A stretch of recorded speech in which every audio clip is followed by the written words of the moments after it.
Hello everybody. Next up we make the trek up the M1 to the town of West Bridgford, where we'll be hosted by Nottingham Forest. Kick-off is at 3 PM on Saturday, as it should be, and as far as I can see the trains should be their usual selves, so you'd probably better leave early. So, Forest then. And their owner has been in the news of late, having launched a major libel suit against a fellow Greek club owner over allegations that he was involved in match fixing, Russian sanctions busting and drug trafficking. I probably shouldn't say much more at that point. Safe to say that it's probably one to keep an eye on, if only for entertainment purposes. On the pitch, they've been riding the wave of some decent form this season. Though with one notable exception, it's fair to say the fixture list has been not overly unkind to them so far. The season started off quietly with a 1-1 draw at home to AFC Bournemouth, being followed by an unspectacular, if rather predictable, 1-0 win down at Southampton. Equally unsurprising at that point was a 1-1 home draw with Wolves. However, the form book went out of the window when they went to Anfield, finding the home team out of sorts enough to take away 3 points. Their 5 matches since then have seen them gain 2 wins, 1-0 at home to Palace and 3-1 last weekend away at Leicester, 2 draws, 2-2 at Brighton and 1-1 at Chelsea, and just the 1 defeat, a 1-0 reversal at home to Fulham, all of which has seen them reach the giddy height of 7th place with 16 points from the 9 games played so far.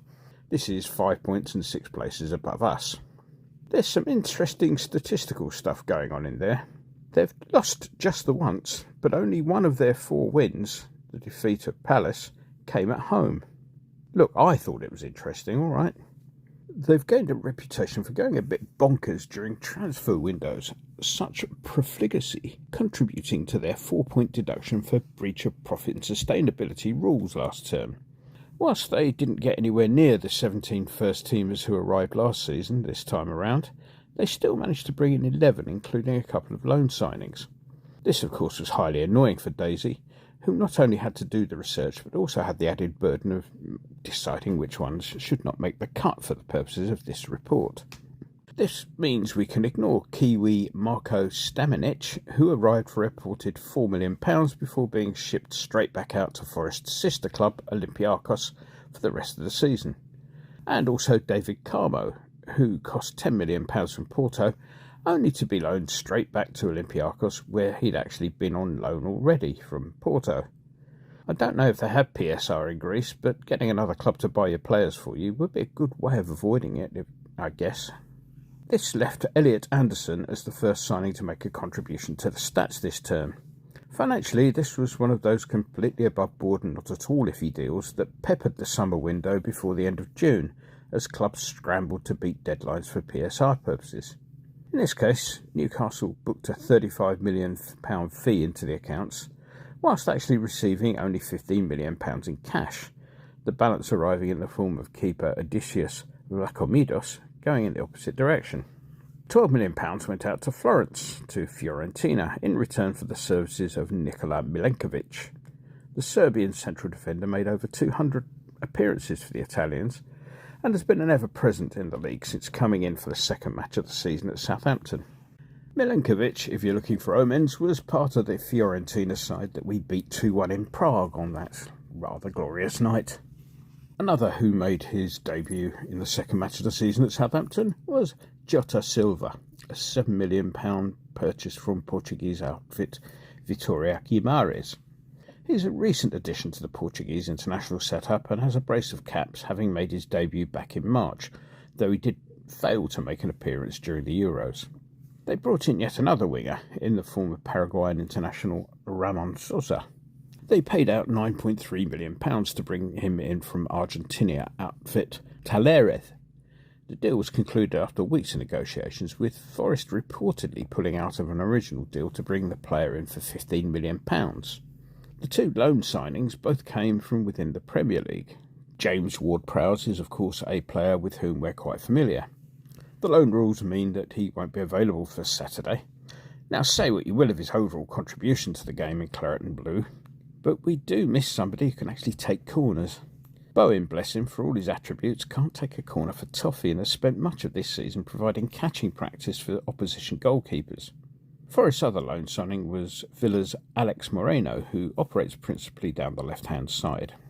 On the injury side of things, the aforementioned Anderson and Silva are joined by Gibbs-White and Wood in facing late fitness tests for the weekend, though the prognosis seems to be that they are all more likely to be fit than not, with Gibbs-White perhaps being a slightly bigger doubt than the others.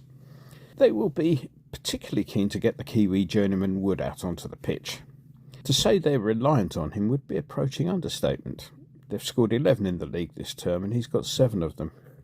Let's move on to the wild and wacky world of association football then. And children's charities probably missed a trick this week as a multitude of toys were thrown out of prams, largely at the behest of Real Madrid, it has to be said, at the Ballon d'Or presentations in Paris this week. Real were apparently upset that the award went to Rodri rather than Vinicius Jr., and thus boycotted the event. This spurred a flurry of social media activity by the likes of Northampton and Dunstable, both announcing their own boycott of the event on the grounds that their own players had been similarly snubbed. Meanwhile, reading a description of the event as the Oscars of football got me thinking. What such an event really needs is a decent host. I suggest Ricky Gervais might liven things up by resurrecting his Golden Globes shtick by laying into the assorted players and officials. You know, the sort of thing. Oh, look, there's Mo Salah. Well done, Mo, for making it all the way to your table without falling over. And there's Mike Dean. Nice to see you, Mike. Said nobody ever. Ricky, if they get in touch for the gig, I'll settle for 10% of the fee. And so on to us. Well, that was very much the proverbial game of two halves last week, wasn't it? We stunk the place out in the first half, the only thing worse than our play being their finishing, which prompted thoughts of, do they really want to get Ten Hag the sack? Then at half-time, Lopetegui changed the team to something approaching that we'd all expected in the first place. The introduction of Somerville in particular paid dividends, the player showing more attacking invention in his first few minutes on the pitch than Paquetá had done in the whole of the first half. The first goal, when it came, wasn't entirely unexpected, though Ings really should have been the goalscorer. Let's be kind and call his scuffed effort a marvellous assist, shall we? We were the better side in the second half, and it was notable that their equaliser only came whilst we were down a player, with Alvarez being on the sidelines having worn a pile driver. This brings us on to the winner. Now, pundits of plenty have had a lot to say about it. None of them thought it was a penalty, though these are the same pundits who've nodded through most of Salah's dives as clear penalties. So you have to ask yourself one question, that being, would anybody have actually batted an eyelid had that foul been given on the halfway line? I suggest not. Another thing that seemed to be missed by the collective and willful blindness of the pundits is that the delict foul, or challenge, was not the only foul to occur in the box at that point. If you have a look at the replay from the camera on the left-hand side of the pitch, as the ball comes over, Kilman's having the shirt pulled off his back. Care to comment on that, pundits? No, I don't think so. And, of course, the subsequent delaying tactics preventing the taking of the penalty resulted in, well, exactly how many cards do you think were shown? Yeah, you're right, none. Now, no matter what your thoughts on the decision, there is some delicious irony in seeing a club that hasn't won a trophy in its existence without major help from match officials complaining about one going against them. It was almost like last season when Liverpool got one poor decision against them and we almost got questions in Parliament asked as a consequence. No matter that normal service was restored fairly quickly for the rest of the season. Anyhow, people have mentioned that Ten Hag was sacked thanks to us. I'd say he did a good enough job of that without needing our help, if their performance was anything to go by. For this week, it'll be interesting to see if the team that starts up at Forest bears any resemblance to that which started the second half on Sunday. I, for one, hope so. It seemed more balanced, and those that came on seemed much more involved than those they replaced. Lopetegui was giving no clues away at the pre-match press conference.